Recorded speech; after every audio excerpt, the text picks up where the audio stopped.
নমস্কার। স্বরচিত কবিতা আমার রবীন্দ্রনাথ। কেবল ভাবছি আর ভাবছি অনেক দিন ধরে একটি কবিতা লিখব আমার প্রিয় কবিকে নিয়ে। মনের মধ্যে সৃষ্টি হয়েছে গভীর ভীতির সঞ্চার। কি লিখব কবিকে নিয়ে, তিনি যে রবীন্দ্রনাথ। রবীন্দ্র সাহিত্যের ব্যাপ্তি এত বিস্তৃত ও সুগভীর, কবিতায় প্রকাশ করা প্রায় অসম্ভব এক প্রকার। জীবনে তার লেখা অনেক সাহিত্য ও কবিতা পড়েছি, তাও হৃদয়ে আছে প্রচুর অপূর্ণতা। সৃষ্টি করেছেন বাংলায় সাহিত্যের রত্ন ভাণ্ডার। কবি নন শুধু, নাট্যকার ও গানের সুরকার। 2200-র বেশি সুমধুর গান করেন তিনি রচনা। রবীন্দ্রসঙ্গীত গেয়েই শিল্পীরা পাচ্ছেন ভালোবাসা। নদী, নালা, পাহাড়, পর্বত ও প্রাকৃতিক সৌন্দর্য, সহজ ভাষা ও বর্ণনা সবারই করেছে আশ্চর্য। ছেলেবেলাতেই দেখা যায় তার বহুমুখী প্রতিভা।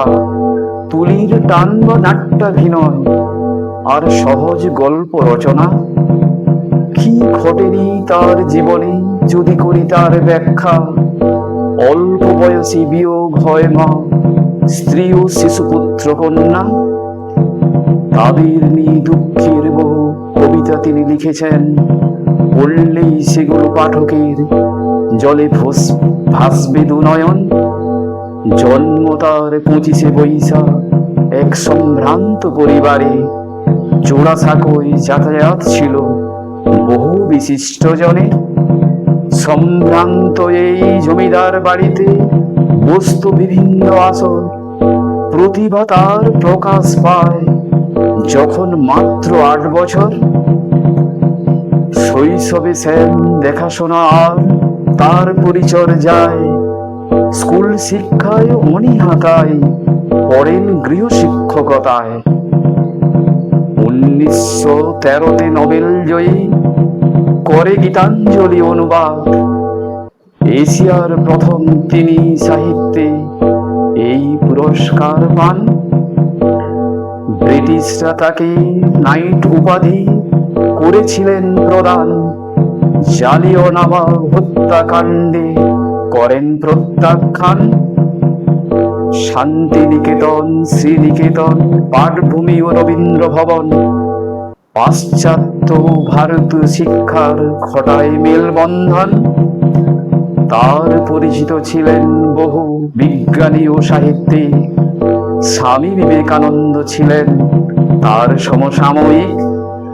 ভারতবর্ষকে জানতে হলে বিবেকানন্দকে পড়ো। স্বামীজির প্রতি গভীর শ্রদ্ধা বহিঃপ্রকাশ হলো। 2 দেশের জাতীয় সঙ্গীত তিনি করেন রচনা। ভারতবাসী ও বাংলাদেশ তাই করে তার বন্দনা। 22শে শ্রাবণ 1941 সনে জোড়াসাঁকোয় দেহাবসান। অন্ত্যেষ্টিক্রিয়া পালন হয়েছিল নিমতলা মহাশ্মশান।